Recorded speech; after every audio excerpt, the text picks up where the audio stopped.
l'église. Il n'y a pas seulement que le fidèle, même nous les pasteurs.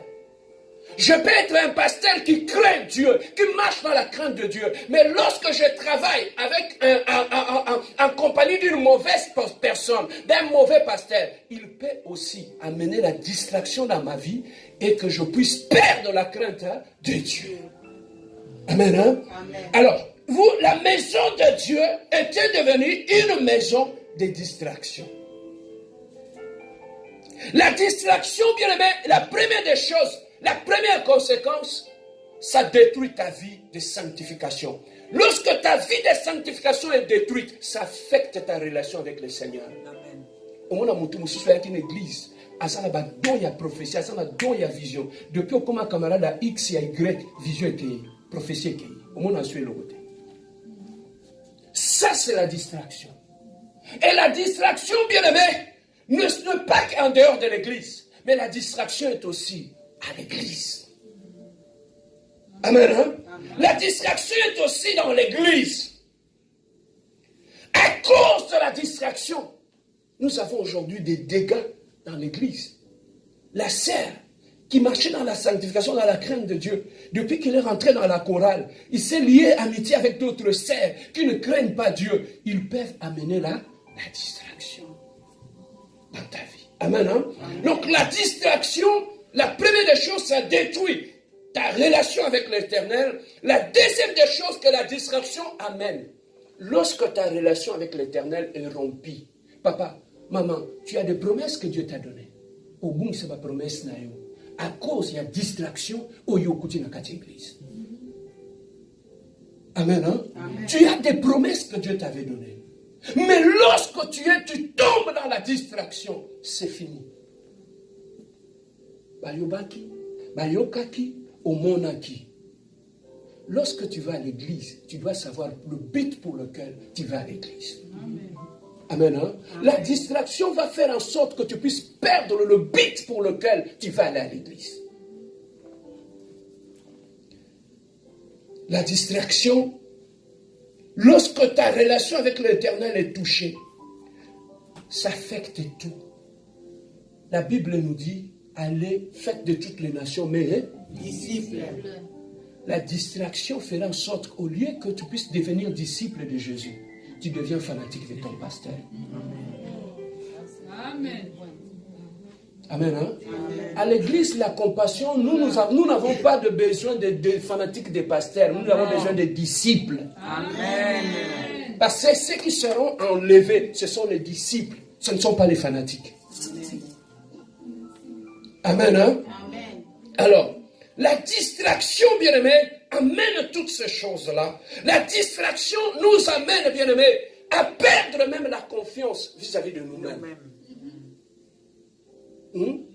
Tu avais un don de vision, tu avais un don de profession, tu avais un don de libéralité, tu avais beaucoup de dons. Quand tu arrives à l'église, à cause de la distraction, il y a l'axanine, il y a mon akanine, il y a quand l'église on est ailleurs, il y a mon akanine, il y a mon akanine. Tu étais motivé automatiquement, bah bomi ta motivation.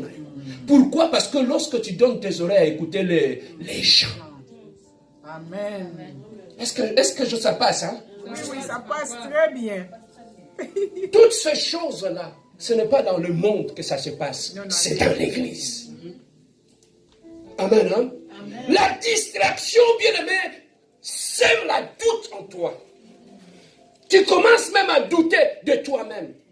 Tu chantais bien, tu as une belle voix. Tu vas te placer devant pour commencer à chanter. À cause de la distraction. Il y a quand ça n'y a pas mon cas qu'il y a yembaka. Automatiquement, motivation dans ce salati nango.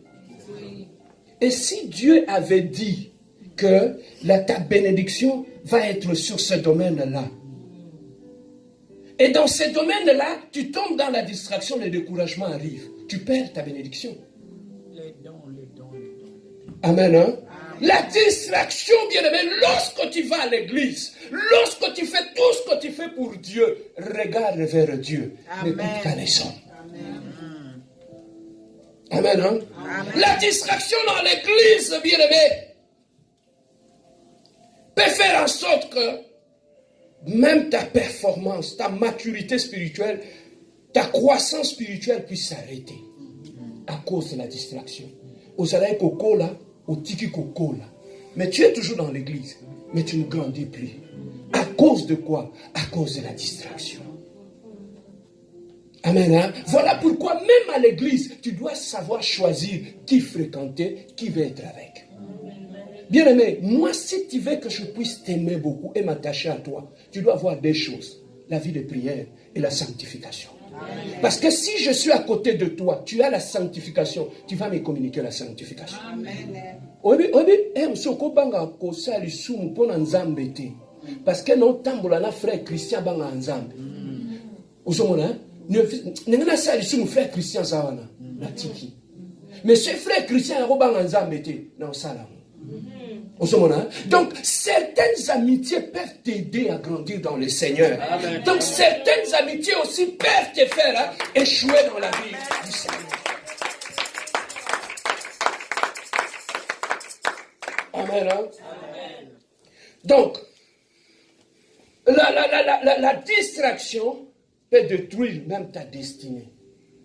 Même tes promesses peuvent être détruites par la distraction. Et là, Jésus-Christ a dit une chose. J'aime beaucoup quand il a dit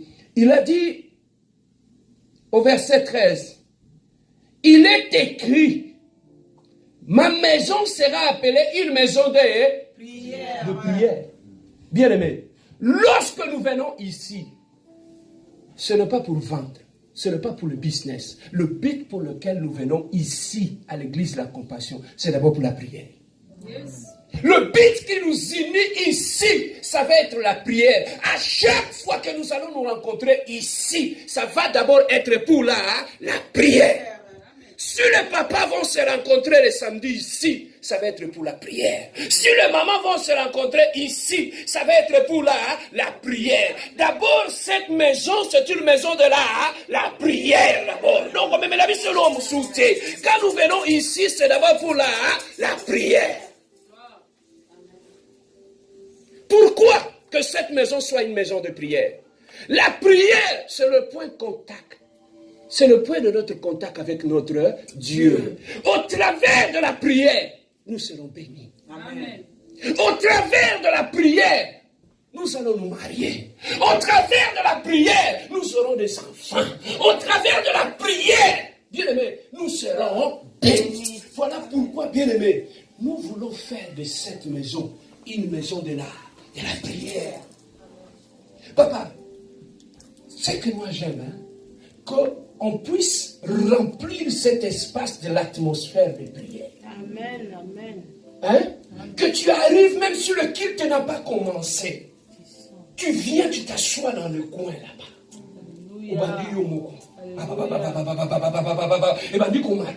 Tu commences à monter déjà, maintenant. Tu entres dans cet environnement-là. Même si ce jour-là, ce n'est pas le jour de la prière, tu te dis non, j'ai besoin d'être dans la présence de Dieu. Je vais aller à mon église. Je vais m'asseoir dans cet environnement-là.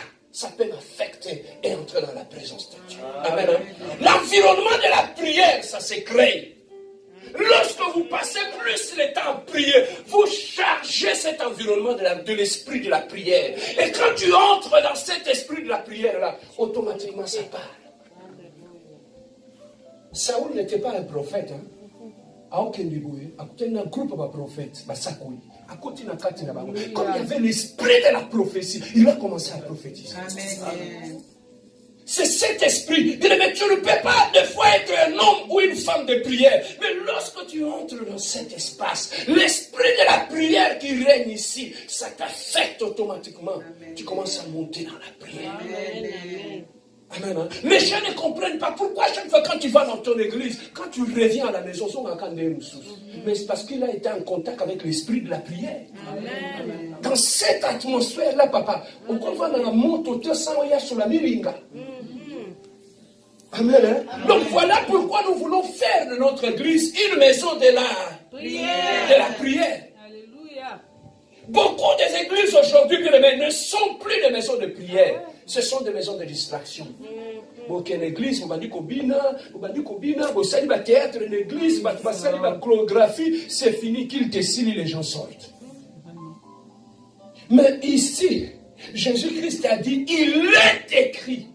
ma maison sera appelée une maison de Prière. Il est écrit, c'est Jésus-Christ qui a dit cela. Donc depuis les prophètes d'Ésaïe, il avait déjà prophétisé en Israël. Il leur a dit qu'à chaque fois que vous irez à la montagne, c'est là que vous irez rencontrer l'Éternel. Ma maison sera appelée une maison de prière. Donc même le sanctuaire, le tabernacle, bien-aimé, Dieu avait fait cela. C'était d'abord un lieu de rencontre entre l'homme et Dieu. Et même l'église, c'est un lieu de rencontre d'abord, avant que ce soit un lieu d'autre chose. C'est d'abord un lieu de rencontre, un lieu de prière. Amen. Hein? J'aimerais que le papa, lorsqu'ils se rencontreront ici, qu'il puisse être le papa de prière. J'aimerais que les femmes, lorsqu'elles se rencontreront ici, que ce soit des femmes de feu, que ce soit les jeunes, lorsqu'ils se rencontreront ici, mon Père, la prière. Bien-aimé, je te préviens, on va bouffer de la prière comme des arachides. Amen. À chaque fois que nous allons rencontrer ici, on ne vient pas ici pour voir une pièce de théâtre. On vient ici pour la prière.